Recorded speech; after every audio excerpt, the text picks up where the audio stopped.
Welcome to the Shreveport Connection with Tommy. This video is on your Monday Night Raw results, superstar spoilers, birthdays, and wrestling news around the world. Happy birthday goes to Wade the King Barrett. Real name of Stuart Bennett. Turned 35 years old. He was born August the 10th, 1980. Man, he has WWE dropped the ball on this guy since his initial run with the Nexus. Fred Ottman, formerly known as Tugboat. He was born August the 10th, 1956. Happy birthday goes to him, as Ottman played Typhoon also in WCW. And don't forget his legacy run as the Shockmaster in WCW. Roadkill, real name Michael DePoli, turned 39 years old. He was born August the 10th, 1976. Sable Lesnar turned 48 on Saturday. She was born August the 8th, 1967, married to Brock Lesnar. Rena and Brock have two sons together, and they each have a daughter from previous relationships. Eric Angle turned 48 on Sunday. He was born August the 8th, 1967, and he is the older brother of Kurt Angle. Scott D'Amore turned 41 on Saturday. He was born August the 8th, 1974. He worked for Jeff Jarrett on the Global Force Wrestling and was a manager and creative team member for TNA at one point. And also runs Border City Wrestling in Canada. August the 9th, Alexa Bliss turned 24 years old. August the 6th, Jimmy Valiant turned 73. While Matt Hardy's wife, Reba Sky, turned 29. And TNA star Bram also turned 29. Also, would have been the 67th birthday of former WWF Tag Team Champion Dino Bravo. Rosa Mendez revealed during an interview with WWE.com that she is expecting a baby girl February of next year. She made the following announcement on WWE.com. I'm pregnant and I'm having a little girl. Her name is going to be Jordan Elizabeth Chubinski, and she'll be born February 2016. Mom's middle name is Elizabeth, and I've always loved the name Jordan for a girl. She continued on. I'm 3 months pregnant. I'm feeling really good. I'm past the morning sickness stage, so I'm feeling awesome. But the hardest part was not telling anybody and keeping it a secret from all my friends and loved ones. And that was the hardest part for me. As you know, she's a blabbermouth if you watched the Total Divas. What have you. The state of WWE NXT has been a hot topic on cage-side seats around the internet this week. A Divas revolution, Kevin Owens' ascension to the main roster, political casualty, and injuries to top stars like Sami Zayn and Hideo Itami certainly have the brand in a state of flux, not to mention they're trying to figure out the balance between developing new stars for the main roster and being WWE's in-house independent promotion. First steps have been taken this week to prep the next wave of WWE Network stars. First, Uhaa Nation became Apollo Crews, along with rumors that he's in line for an Owens-like push to the top of the card. Now we've learned that 3 recent female signees have been assigned official names, and speculation abounds that one of the ladies may get a debut the night before SummerSlam when NXT takes over Brooklyn's Barclays Center.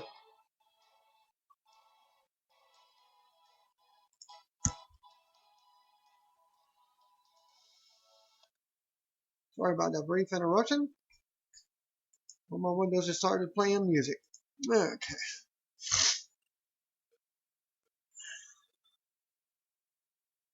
Okay, from the Barclays Center, despite already having worked TV matches under their real names, former Shimmer standouts Jessie McKay and Casey Cassidy were introduced at recent house shows as Billie Kay and Peyton Royce, respectively. Though she's worked tapings, none of The Rock's cousin, Lena Fanine's work has hit our screens. When it does, we'll know her as Nia Jax. Rumor has it that Fanine was set for a quick debut, so she may be a prime candidate for the reveal being teased for TakeOver, Brooklyn's August 22nd Tag Team Championship match. William Regal encouraged the challengers, Aiden English and Simon Gotch, to bring an equalizer for their title holder, Blake and Murphy's manager, Alexa Bliss. with Kay and Roy seemingly linked, and Jack sounding like a little bit more of an old-timey name that would fit with the Vaudevillains gimmick. The Legacy Superstar may be my guest to make a big splash in New York. Thoughts on the names or who you'd like to see break into the women's and tag team scene for NXT in a couple of weeks? WWE NXT diva Billie Kay, formerly known as Jessie McKay, suffered some sort of injury at a live event in Orlando. She was teaming with Carmella, Eva Marie, and Dana Brooke when she started bleeding from her nose after taking what was said to be regular bumps and strikes. The match was immediately stopped and then ended in a no contest while Kay left on her own. A fan in attendance noted that she looked very concerned. One fan noted that it appeared Dana broke Kay's nose, similar to what happened with Seth Rollins and John Cena when Rollins' knee struck Cena's nose. I'll keep you updated on any more information that I come available with. As also noted, Billie Kay, formerly known as Jessie Kay,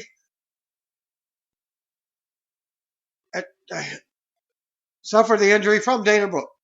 Billie took to Twitter and told the fans that she's fine. PW Insider adds that there was no major injuries suffered.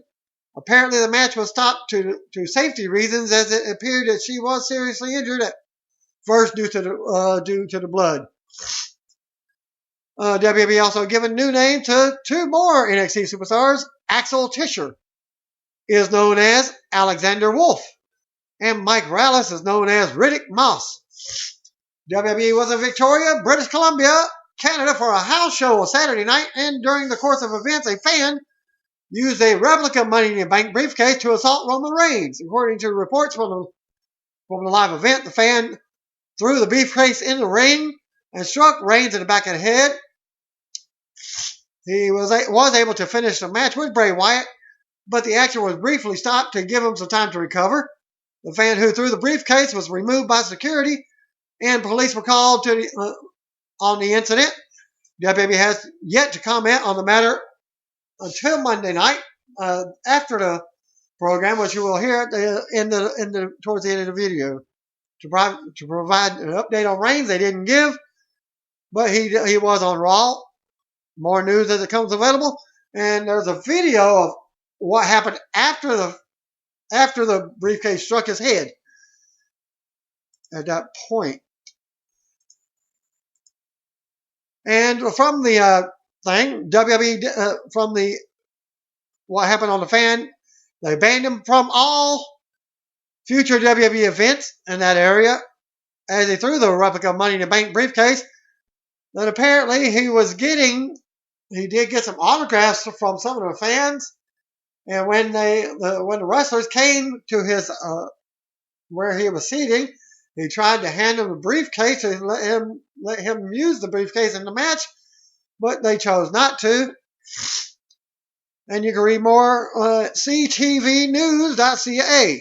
The story claims that the fan snuck the briefcase into the arena, which was silly given that he was having wrestlers sign it throughout the event. With that being said, the fan was lucky to avoid criminal charges regardless of his intent. What happened in the match itself? Roman Reigns defeated Bray Wyatt in a street fight in 24 minutes. The crowd popped huge for Reigns. The Fireflies looked awesome in person. Weapons used during the match: 2 tables, kendo sticks, chairs, Bray's apron, Money in the Bank briefcase. Get more into that.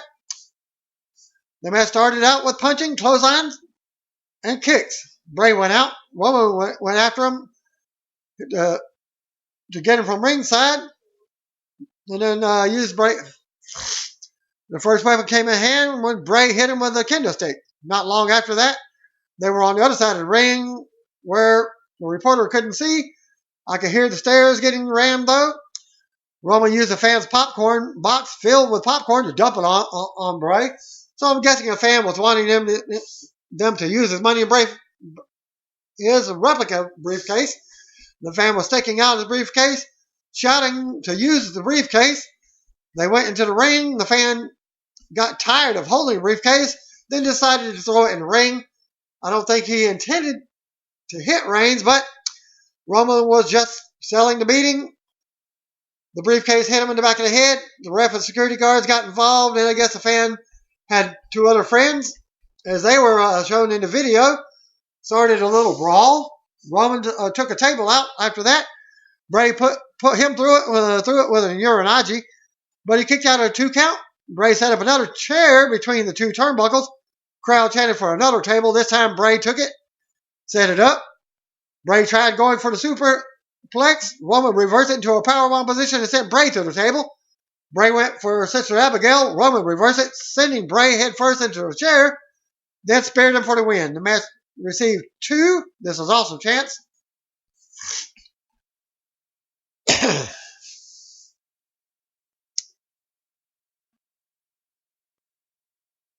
Okay.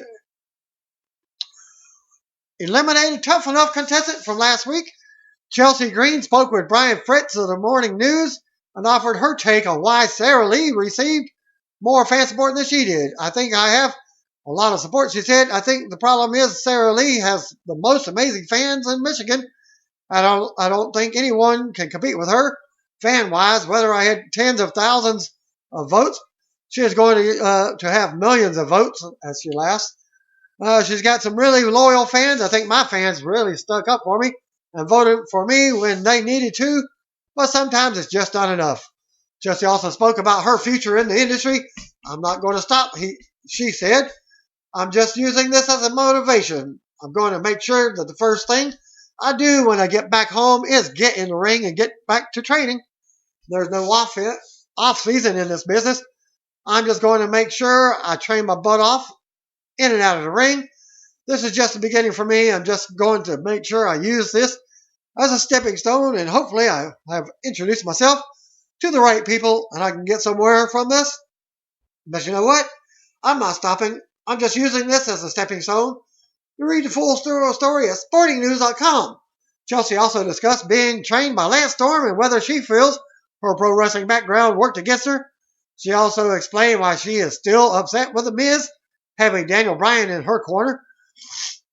Chelsea Green, who was eliminated from WWE Tough Enough last week, attended both WWE live events in British Columbia this weekend. She tweeted the following to Tough Enough judge The Miz. Newsflash, Mike The Miz, I'm here watching you at hashtag WWE Victoria and happy to prove I'm hashtag tough enough and tougher than you. Another hashtag tough Chelsea G. John Cena and Nikki Bella celebrated their 3-year anniversary this past weekend. Cena tweeted the following on Sunday. At John Cena, I love you too. Couldn't imagine my life without you, love. I thank God every day for bringing a wonderful man like you into my life. Nikki and Brie at Bella Twins from August 9th, 2015. Conan spoke with Mark Madison of the News Hub. Following are the highlights of the interview that can be read at thenewshub.com. Working with Kevin Sullivan, it was an excellent because Kevin was the one that had originally called me because woman, Nancy Sullivan, who was married to, at the time when they met, that was Nancy Sullivan was Kevin Sullivan's wife. Working at the time, as you remember, was his wife at the time. Then later on married Chris Benoit. I think that she was the one that told him, look, this Conan, I believe you can do something with him, especially since you don't have any Latinos. He called me when I got there. He really helped me out a lot. I was actually going to do a program with Hogan at one point for Mexico and the United States. I think what happened, I'm not sure. I have to ask him about this, and it's something that I want to ask him the next time I see him. This is what I really think happened. I got there and I really had big plans for me, but I don't think they thought I didn't know how to wrestle the American style, which Paul E. made that same mistake. When I went in there, he put me in there with some American guy, and we had a terrible match, and I told Paul E., I don't know how to wrestle American style. They think just because you speak English that you also wrestle the style, and I think the same thing happened with Kevin. So I had to be deprogrammed. I had to learn how to wrestle American style. By the time I learned, I think my stock fell in their eyes. But Kevin was always like a mentor to me there about the underrated faction he was part of in the WCW, Filthy Animals. I think the one that comes to mind is, like I said, the Filthy Animals. Imagine this in the same faction. You had Torrie Wilson, Billy Kidman, Eddie Guerrero, Rey Mysterio, Disco Inferno, Conan, and then for a while you had Juventud Guerrera. So there were a lot of young talent right there, and they just don't do anything with us. The problem with WCW was, we all know, and it's all been well documented, and I know this is going to sound redundant, but you had an owner that was a mark for the stars, and the stars dictated what they wanted, and they made sure that none of us got through, so none of us did. A lot of these guys had to go to WWE. I give Vince credit for that. Chris Jericho and Ray and Chris Benoit and Eddie had to leave WCW to become stars. Would never have happened if they stayed. Funny thing about that group, well, I'll tell you how it was formed. I had actually gone to Vince Russo, who had just taken over, and I said, look, they've been burying us since before you got here, and I don't know if you have any plans to do anything with us, but let me get a bunch of my friends, put us together, and love us. Just let us have some fun. So if you want to bury us, then at least we'll be together and we'll all get buried together. So I basically got a bunch of my friends, which were the people I just named. Torrie was actually going out with Billy, so we just brought her into the fold. That's basically how the group came about. We did some angle where we buried Ric Flair in a desert, somewhere in Vegas, I believe, and nothing ever happened with that. We just knew that they weren't going to do anything, but at least we were having fun together. And that was all the highlights from that. WWE Raw Dark Main Event was advertised as Roman Reigns, Randy Orton, Dean Ambrose versus Seth Rollins, Sheamus, and Bray Wyatt. And due to Sheamus being having concussion syndrome, that probably match would be changed. Sheamus tweeted the following earlier on Monday, apparently responding to the reports that he's believed to have suffered a concussion at last week's Raw. As noted, Sheamus did not work the weekend tour and was taken off the Australia tour and has been replaced by Big Show in the Dark Match Main Event. Former WCW star Stevie Ray of Harlem Heat fame and with it had the window of his Cadillac Escalade shattered in Houston on Sunday. Thieves stole Stevie's Wildcat heavyweight wrestling title belt from the car. Yes, he's still wrestling for Wildcat Wrestling. And I'll post a link at this present time. And what happened is last night, August the 6th, in Houston, Texas, Wildcat heavyweight champion and wrestling superstar Stevie Ray had his truck broken into. The thieves smashed out the window and stole an attempt to steal his radio. They weren't unsuccessful in radio stealing, but got his championship belt, which was on the back seat alongside his gym bag. Stevie had just finished doing a local interview and stopped at a restaurant bar on his way home for food. Incident happened while he was inside, and Wildcat Wrestling and many fans are asking for help to recover the belt. And I'll post the photos of the belt as well. And if you have any clues to this, contact wildcatsports@gmail.com ASAP. As you all know, wrestling championship belts are not cheap, and we are asking the wrestling community to please keep an eye on, or if you hear out, or so we can catch whoever is responsible for this. We appreciate all your help, and I'll post that image of the title belt at the end of the video. Sheamus is out with a concussion injury after last week's Raw, but apparently he's cleared to wrestle. Apparently, after Raw, Kane and Dolph Ziggler were also cleared to wrestle, and their storyline returned. Dolph Ziggler returned, but Kane has not returned yet. They were both backstage at Raw, but were unused. Of course, they were both off filming 642, while Ziggler did wrestle on over the weekend on Sunday's live event, but Kane is not scheduled until after the post SummerSlam Raw. WWE apparently now is calling Paige, Becky Lynch, and Charlotte PCB, or Paige, Charlotte, Becky, after submission sorority could no longer be used. It's used by an adult film company, Bang Brothers, for one of their series. As WWE has confirmed the name change with TMZ, WWE also told TMZ that they changed the name because their programming is PG, and they didn't realize that the name had any ties to pornography. WWE Games is posting a quick book of Austin Vignette with 2K16 over Steve Austin. And the link, at the end of the link, it goes to WWE 216 fact sheet. So I'll post, which is actually a feature set. So I'll post two links there.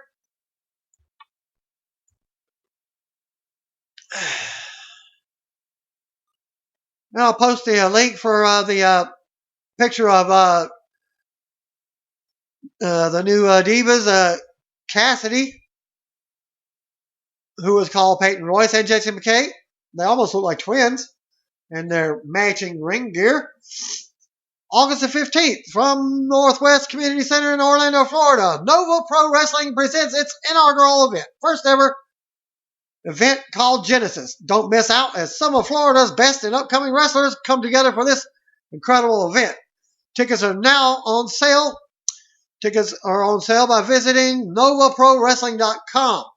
Ticket prices are listed below as the following. Ringside seating, $20. But children from the ages of 3 to 10 are $15.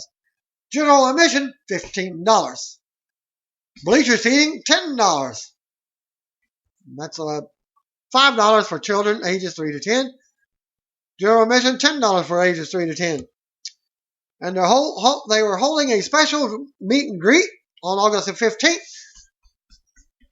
Stars such as Jesus Rodriguez, Santana Garrett, 2015 Hall of Fame inductee Larry Zbyszko, Dusty Rhodes' daughter, Teal Margaret, on Twitter, commented, over the years, the Emmys have expanded to include reality TV and competition shows. Isn't it time wrestling had its day? Hashtag Dusty at Emmys. She's trying to promote just to get him mentioned. And we aren't campaigning for an Emmy Award, only an inclusion in a memoriam part of the telecast. His Lifetime Achievement Award was the WWF Hall of Fame. So that was his Lifetime Achievement. And I did comment and ask her if she had a future possibility of joining the Divas Revolution. And she retweeted that and also answered, never say never. IGN looks at 7 unique features for Stern's WWE WrestleMania pinball game. The Reconciler movie pays tribute to the late WWE legend Roddy Piper. Apparently, Los Angeles from August 6, 2015, PR Newswire, Darkwater Productions, The Reconciler will be coming out later this year without one of its most beloved co-stars to celebrate its success. Roddy Piper, 61, unsuspectedly passed away of cardiac arrest on Friday, July 31st, 2015, while initially being well known for his wrestling abilities as a WWE villain. The death of his talent in other areas was surely being recognized in his part in The Reconciler. His future in acting looked very promising. Born in Canada, his home in Hollywood allowed him to expand his potential in films. One of Roddy's final roles will be that of a detective, Russ, attempting to make some sense, if any, of all the disappearances in his home, in his town, where he presents his acting skill at a new level with a strange thread of God woven into the script. It is expected to be another success for all involved. Origin releasing with over 25 years of successful experience in the DVD and television market. Worldwide is working closely with Black Wolf Media in distributing the creative done thriller. Release is set for November 2015 and will be the lasting tribute to not only an incredible wrestler, but also a superb actor, beloved husband, and father. Origin Releasing and Black Wolf Media Group have long list of successful projects, and we're looking forward to their continuing relationship with Roddy, and the talent left still untapped. It was his rugged looks that would first catch your eye, but then his acting skills would shine through, and you would find yourself captivated by his natural ability in front of the camera. It is with deep sadness of any future endeavors for Roddy Piper will be remembered as what could have been. He will most certainly be missed in the industry that welcomed him with open arms. Origin Releasing and Black Wolf Media Group extend their deepest sympathies to Roddy's family as the audiences look forward to seeing an indelible performance from him one more time in The Reconciler. Another speculation to Hot Rod's last movie here. Deadline reports that Freestyle Releasing has signed a deal to release a faith-based movie with the WWE Hall of Famer Roddy Piper entitled The Masked Saint. This would be the last movie for Piper. The movie is scheduled to be released on January 8th, 2016. It is inspired by true events about a retired pro wrestler who becomes a small-town pastor with a secret. He moonlights as a masked vigilante fighting injustice. The movie was inspired by a true life story of Pastor Chris Whaley. ECW original Jerry Lynn is undergoing neck surgery in Nashville, Tennessee. As I spoke about last week, the GoFundMe campaign started for Lynn last week. They broke their $16,000 goal in just about 65 hours after Chris Jericho donated $2,000. Many other wrestling stars also donated or at least plugged their campaign. Lynn promised to give any funds over $16,000 to the Nashville Rescue Mission, a charity that helps the homeless and unfortunate in Tennessee. And a video from him in the hospital on his Facebook account.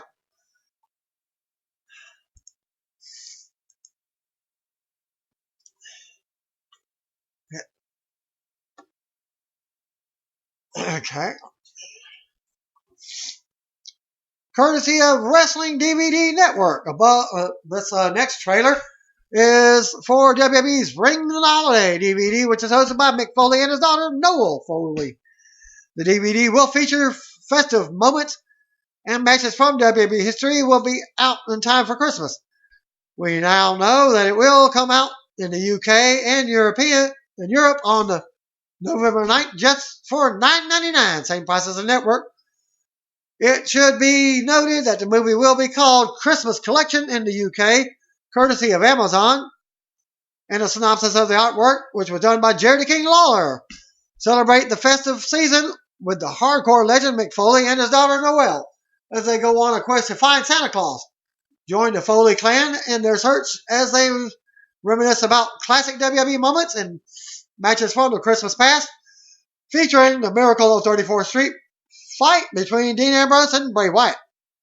The All I Want for Christmas Battle Royal, Good Santa, Mark Henry versus Bad Santa, Damian Sandow in the Battle for Christmas, John Cena and Trish Stratus versus Santana Marella and Base Phoenix, and more. So grab some eggnog, make some cookies, and ring in the holiday with WWE. There is even a seasonal Easter egg to find. And again, the trailer on YouTube. Dolph Ziggler's Twitter account was hacked by a group earlier on Monday. You can see screenshots of some of the explicit messages on twitter.com /amazingop/status. Remember, I'll just post that link there as well. As Brad Maddox has been teaming with Adam Rose at WWE live events as their tag team name is called Beef Mode. Also being teaming with Heath Slater and debuted this new blonde look at a WWE live event over the weekend. Yeah, Brad Maddox. Looks like a Jeff Jarrett. I remember is Double J. haircut. And the next video is from Xavier Woods, WWE endorsed, Up, Down, Down. YouTube channel featuring Woods and Victor of the Ascension playing Broforce and talking about their days together as roommates. And today was, Monday was Damien Sandow Appreciation Day on Twitter. The campaign was pushed big time by WWE Hall of Famer Mick Foley. Sandow posted a video before Raw to thank his supporters. You can go to twitter.com/the Damien Sandow. CJ Parker has announced his retirement from wrestling. Parker, who worked NXT until March, when he requested his release and received it, posted the following on his Twitter account that he's retiring. WWE Tag Team Champions, the Primetime Players, trained with and spoke to NFL Seattle Seahawks before Raw. And I'll post a photo of that. As a photo will show Russell Wilson, who they were training with. Well, actually on the football field. Well, WWE take the following matches of spoilers from Washington for this week's Superstars. Thanks to Christopher Gallery. Dark match before the taping. Well, there wasn't one. And they advertised Jack Swagger and Fandango versus the Ascension. Bo Dallas versus R-Truth. It was noted that the team of Swagger and Fandango got a good pop. So there's your new tag team. The Ascension defeated Swagger and Fandango. Bo Dallas defeated R-Truth. More detailed for that thanks to Matt Boone. The Ascension defeated Jack Swagger and Fandango in a tag team match to kick off the taping. There were some comedy spots in the match that was kept relatively short. In the end, however, the Ascension was too much for Swagger and Fandango as they finished the duo off with their finisher for the clean pinfall victory. Bo Dallas defeated R-Truth in the second of the two matches taped for this week's edition of Superstars, which airs on Wednesday evening. This is pretty much what you would expected, with the Everett, Washington fans giving Dallas a hard time in spots until ultimately Dallas managed to get his hand raised. Raw kicks off from Everett, Washington with Michael Coleslaw, Byron Saxton, JBL. As the pyro goes off and Coleslaw welcomes us, then a hype Stephen Amell, Dean Ambrose, and Luke Harper for more on tonight's show. We go right to the ring outcomes. WWE World Heavyweight Champion Seth Rollins boos. As he picks up the mic and get more boos, he welcomes us to Monday Night Rollins and says he's the man who broke the face that runs the place. You sold out, chance, start up. Rollins talks about his challenge to John Cena last week before the winner takes all match at SummerSlam. Rollins takes a shot at Cena and wonders if he's at home thinking about reviving his rap career. Rollins says Cena doesn't have to have the guts to show up and answer his challenge, but he can show up at WWE Tough Enough tomorrow night. Rollins says that's more proof that Cena isn't tough enough to hang with him. Rollins acts like the timekeeper and is telling Cena is here and the fans pop. However, it's just by satellite. They show Cena's face and a mouth moving, and it's none other than Seth Rollins' own mouth. And it even talks like Rollins. Rollins talks to himself in the mirror. Rollins jokes more with jabs at Cena, and if we can hear him, Rollins shows a photo of Cena's busted face on the screen. And like I just described, it's supposed to be Cena's lips moving. Well, the mouth is none other than Seth Rollins. Rollins goes on with on and on and on and on and on. And we get another interruption from Cesaro, and that's what he said. We're tired of the on. You're going to keep on going on and on and on all the way to the ring. Cesaro then challenges Rollins to a World Heavyweight title match tonight. Rollins says that was last week, and that's what Cesaro has done to deserve a shot. Music interrupts, and out comes Kevin Owens. Well, he demands a shot. Owens brings up idiot fans printing Cesaro section signs as they show in the crowd, handing them out to other sheep that was just wanting to hold the sign up. Owens says he has beaten Cena, something that Rollins hasn't done, and Cesaro can't say. Owens says he has it on good authority that he's getting a shot tonight. Rollins calls them both morons, and music interrupts again. Well, out comes Randy Orton to a big pop. Orton asks if Owens has put on weight lately, and he says no. Orton tells Cesaro his glasses are nice. He enters the ring and says if everyone deserves a title shot, it's him. Rollins says it's not happening for any of them. Rollins calls them all jerk-offs and idiots, telling them to get the hell out of his ring. Triple H's music hits, and out he comes. Triple H says it's interesting that Rollins says he doesn't care what the authority thinks. Rollins says that's not what he meant. Triple H says doctors are telling him that Cena is 50-50 at best for SummerSlam in 2 weeks. He says this creates turmoil, but that's good for competition. He announces Orton versus Cesaro versus Owens tonight in a triple threat match. Winner will compete in tonight's main event against Rollins for the title as the announcers go to hype tonight's show. And backstage we get Team Bad walking as we go to the commercial break. I'm having to watch it from my PS3 on one of the dirt sheets. usgoals.com. And it stays on this one solid music commercial. Of course, they're on the network of some sort. Back from a commercial break, we get Team PCB, Paige, Charlotte, and Becky on commentary. Sasha Banks, Naomi, and Tamina versus Nikki, Brie, and Alicia Fox. We go to the ring. Out comes Team Bella and the Divas champion Nikki Bella, Tamina Snuka, Naomi, and NXT champion Sasha Banks are out next. We get a sidebar video from earlier today with Team Bad talking trash about Team Bella. Alicia starts things off in the match with Naomi as they go at it. Naomi shows off, runs the ropes, and Alicia catches her in a backbreaker. Nikki comes in for some double teaming and a 2 count. Nikki keeps control of Naomi on the ground. They go on, and Sasha tags in for double teaming and gets a 2 count on Nikki. Sasha takes Nikki to the corner and tags Naomi back in. Nikki turns it around and hits a spinebuster for a 2 count. Back to commercial with Nikki in control. Back from the commercial, and Sasha's in control of Nikki. Nikki fights to her feet, and Sasha drops her for a 2 count. Sasha decks Nikki and knocks Brie off the apron.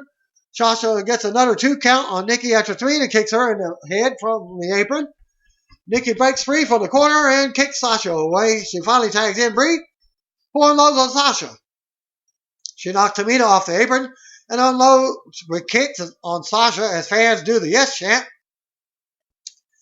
Brie decks Naomi on the apron. Brie drops kicks Sasha and hits a missile drop kick from the corner. Tamina tags in and levels Brie with a clothesline. And she knocks Nikki and Alicia off the apron. Brie ducks a super kick from Tamina and rolls her up for the win. After the match, Team Bad attacks Team Bella and brawl breaks out. Team PCB hits the ring and we've got Diva Chaos. Charlotte ends up sparing Brie to get a big pop. Charlotte and Sasha come face to face. Paige jumps in and we've got Team Bad and Team PCB facing off in the middle of the ring while Team Bella looks on from the ramp. Still to come segment. Orton versus Owens versus Cesaro with a title shot on the line. Back from the break, we see Stephen Amell sitting in the ringside. Green Arrow. New Day versus Los Matadors. We got to the ring. Los Matadors wait in the ring with Arturo and Xavier Woods. Big E and Kofi Kingston make their way out. It's Kofi and Big E representing New Day.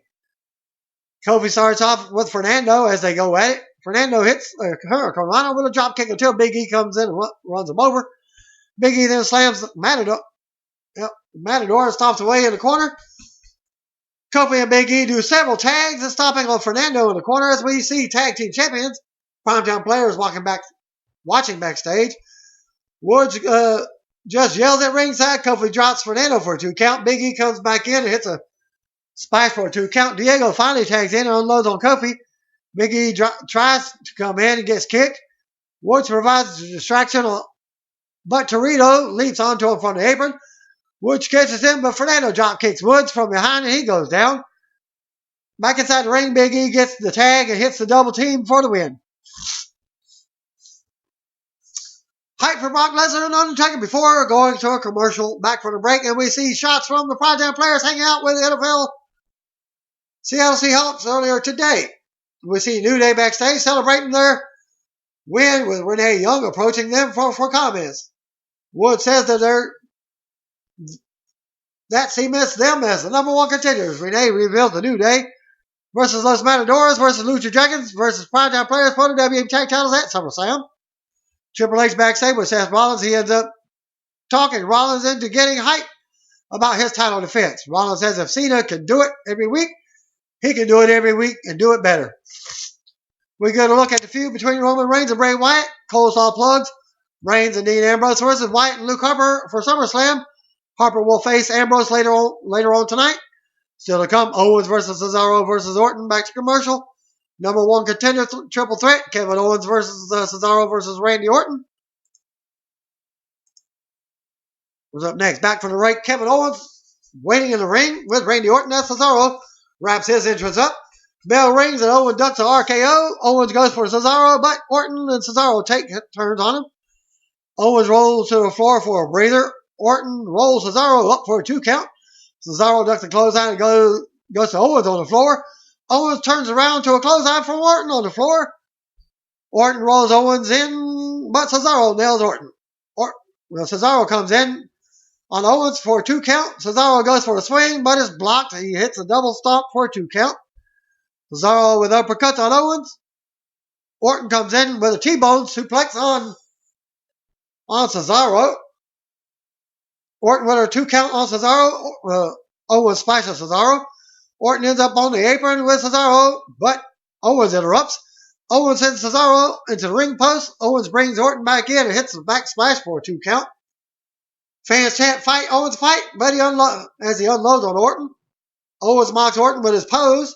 To a mixed reaction, Orton comes out of the corner with a big clothesline, and then he does his own self-pose. Yeah, you know that pose.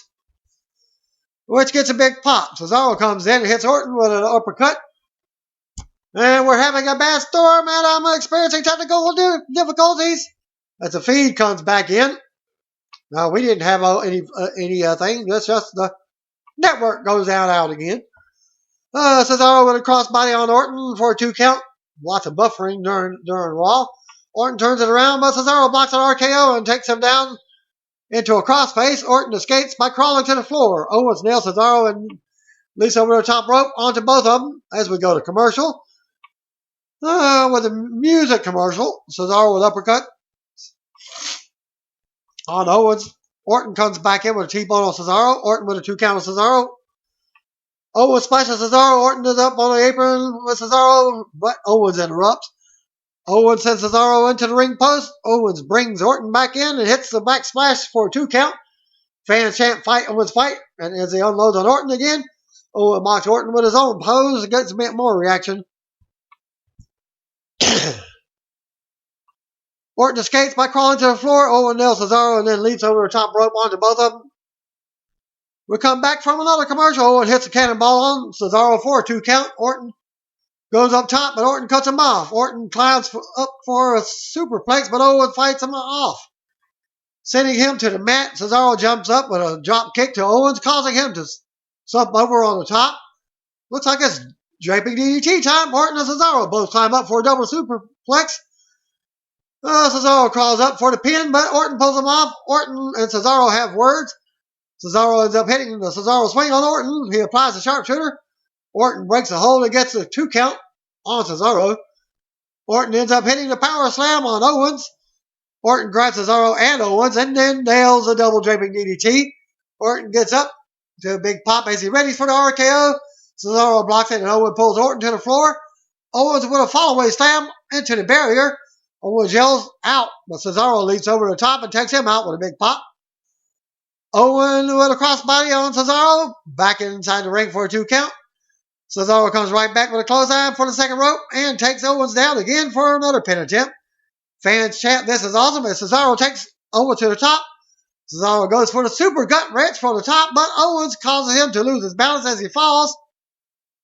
Owens goes for a swanton, but Cesaro gets his knees up.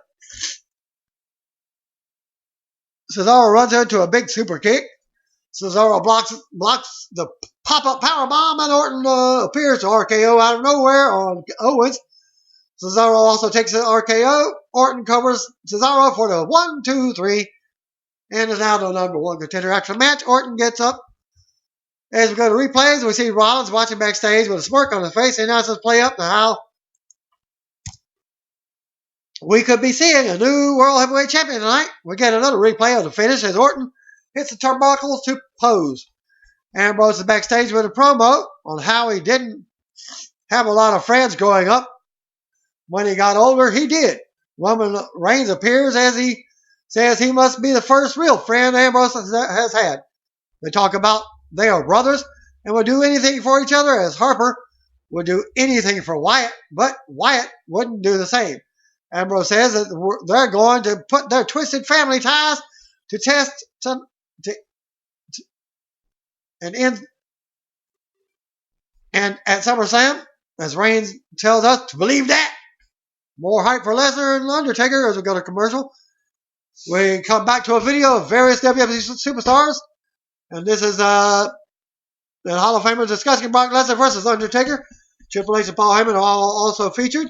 Triple H says all hell is going to break loose at SummerSlam. Steve also calls it a must-win situation for The Undertaker. Heyman says Lesnar will put an end to the dead man. It's confirmed that both Lesnar and Undertaker will be on Raw from Minnesota next week. They plugged the post-Raw WWE Network special on Taker and Lesnar. Next match was the Dean Ambrose and Luke Harper. We go to ring. Out comes Dean Ambrose to a big pop back to commercial. Back from the break, Roman Reigns makes his way to the crowd. Bray Wyatt and Luke Harper out next. Wyatt scares Saxon out of his chair to take heat at ringside. Harper and Ambrose go at it with a lot of brawling and back and forth early on. Harper with a big side slam for a 2 count. Harper takes Ambrose to the corner with strikes and then slams him. Harper with another slam. Ambrose with a shoulder. Ambrose dumps Harper to the floor and drop kicks him to the ropes. Ambrose with a big elbow drop from the apron while Harper is standing. We go to commercial. Back from the break. Harper nails a big slam for a 2 count. Harper with a gator roll and a headlock. Fans chant, "Sit down, Byron." But he can't because Wyatt still has his chair. Ambrose fights to his feet and hits a headbutt. But Harper launches him face first into the second turnbuckle for a 2 count. Harper keeps control and poses as fans boo. Wyatt stands up for a second as Harper manhandles Ambrose some more. Ambrose slams Harper by his head. And Harper runs into a boot. Ambrose hits a big tornado DDT out of the corner. Reigns tries to rally fans as Wyatt looks concerned. Ambrose and Harper trade shots, but Ambrose unloads and hits a sunset flip for a 2. Harper blocks dirty deeds and kicks Ambrose. More back and forth action. Harper blocks the bulldog, but misses a kick in the corner and tumbles out to the floor. They brawl at ringside. Ambrose grabs Wyatt and sends him over to the announcer table. Harper grabs Ambrose, but gets clotheslined. Ambrose brings it in the ring, ducks the clothesline. Ambrose with another roll-up for a 2. Ambrose hits a bounce-back clothesline. Wyatt runs over to hit Ambrose on the floor, but misses and gets taken out by Roman Reigns. Harper pulls Reigns off of Wyatt and super kicks him. Ambrose leaps on to Harper from the apron. Ambrose brings him back in the ring and goes to the top. Harper crotches him and sends him to the mat. Harper hits the discus clothesline for the win. After the match, we get replays as Reigns checks on Ambrose as the Wyatt family backs up the ramp.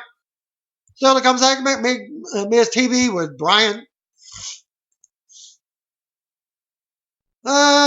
Basically, with this, Miz brings up Bryan's medical status and says he's not cleared to return to the ring. As the fans boos, Bryan is on the shelf like a broken old toy that nobody wants to play with. Miz asks what it's like because he's never experienced an injury in WWE. Well, all this and as this brings out Ryback and much, much more. Big Show is tired of the crap and comes out of Miz's as Miz is running his mouth. Calls him a cross-dressing Jedi manure spreader. Show asks if Miz honestly thinks he has a chance at winning the title. Show goes to address Bryan, and a please retire chant starts now as Big Show gets mad. And this brings out Feed Me More chance as Ryback comes out. Ryback hands Bryan hands Ryback the Intercontinental title and raises his arm after the fact that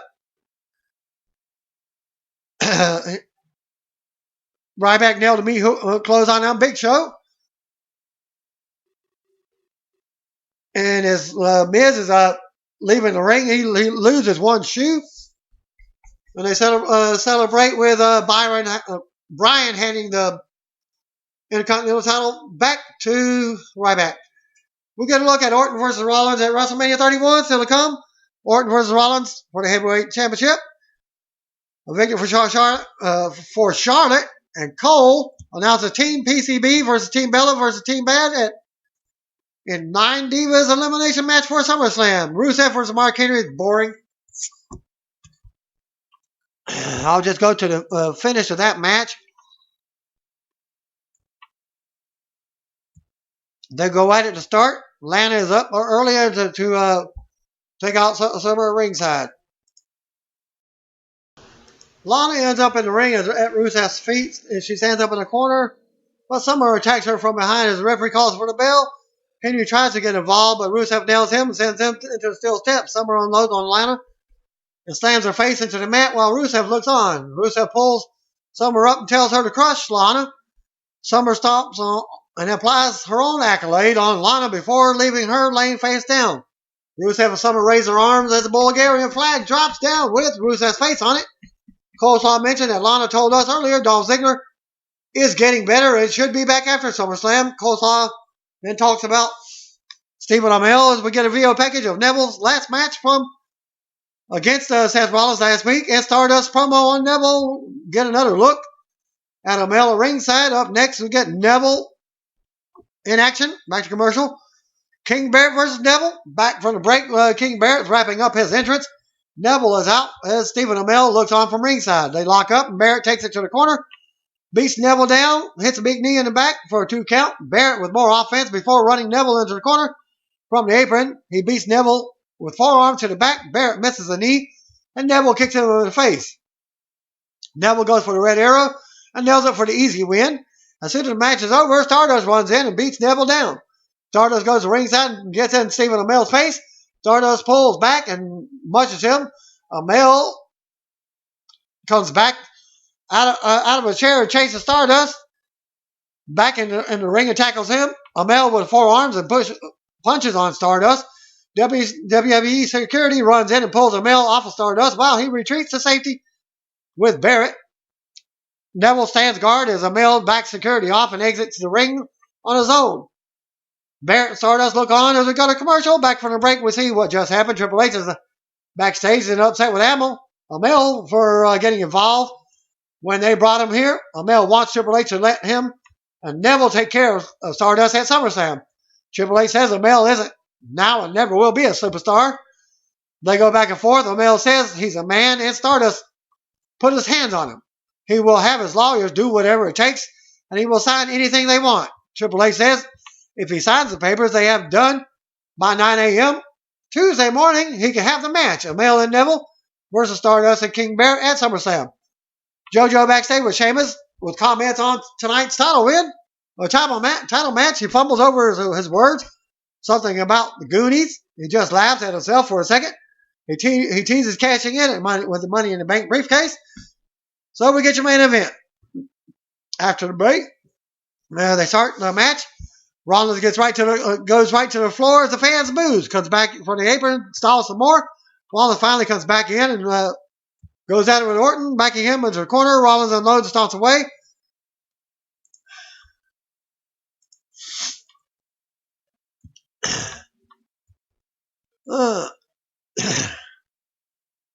Rollins keeping control, hits a shoulder thrust in the corner. Rollins blocks an RKO attempt. Scrambles to the floor for another breather as we go to commercial. Back from the commercial. Rollins is in control. Orton tries to fight back, but Rollins slams him for a 2 count. Rollins still in control, hits a neck breaker as we get a dueling chants from the crowd. Orton rolls to the floor. Rollins charges, but Orton cuts him off with the right hand. Orton comes back in with a clothesline. Rollins blocks a power slam, but Orton rolls him up for a 2 count. Rollins then blocks the backbreaker, but Orton hits the power slam. Scoop slam, whichever we want to call it. Orton with a 2 count. Rollins goes back to the floor, grabs the title, as fans boo. Well, we thought he was going to do the Owens walk thing. Well, Rollins goes to leave, but Orton clotheslines him into the timekeeper's area. Orton slams Rollins' head into the announcer table and then slams him onto it. Orton brings it back in the ring. Rollins gets a cheap shot. He almost throws Orton into referee, but Orton stops Rollins rolls Orton up for a 2 count. Rollins argues with the referee, saying it was 3. Orton rolls him up again for a 2. Rollins gets a kick to the face. Rollins goes to the top. Orton catches him. Orton climbs up for a superplex and nails it, but Rollins kicks out at 2. Rollins goes for the pedigree, but it's countered. Orton takes Rollins up to the apron for the draping DDT, but Rollins knocks him to the apron and hits a kick to the head. Rollins grabs Orton and gets booed as he goes for Orton's draping DDT. Rollins nailed it. Rollins plays to the crowd as they boo him, mocking his moves again. Rollins drops down and mocks Orton like he's going for the RKO himself. Rollins stalks Orton and goes for the pedigree, but Orton counters. They tangle into the ropes. Orton blocks another pedigree. Rollins goes to the top. Orton catches him in midair with a big RKO for a 2 count, and Sheamus pulls Orton out of the ring for the DQ. Sheamus pulls Orton to the floor and unloads on him, sending him into the steel steps. Sheamus tosses Orton over the barrier to a huge heat. Sheamus comes in the ring with his money in briefcase and nails a brogue kick on Rollins. He hands the briefcase over, but the referee is playing tug-of-war with the briefcase. It looks like they're stalling. Orton comes in and nails an RKO on Sheamus, stopping the cash in before it even happens. We go to replays and we come back to Rollins recovering on the floor and Orton standing over Sheamus in the ring. Wall goes off the air with Sheamus rolling out to the floor and Orton posing in the corner. After Raw went off the air, the advertised six-man dark main event never took place. Instead, Sheamus raised the money in the briefcase while Orton posed. Sheamus argued with the referee for taking so long to honor his cash-in request. And that concludes my Raw results for this week's event for August the 10th, 2015. Thanks again. Peace out. See you on my video. Oh, by the way, if you don't know, you better call me, bro.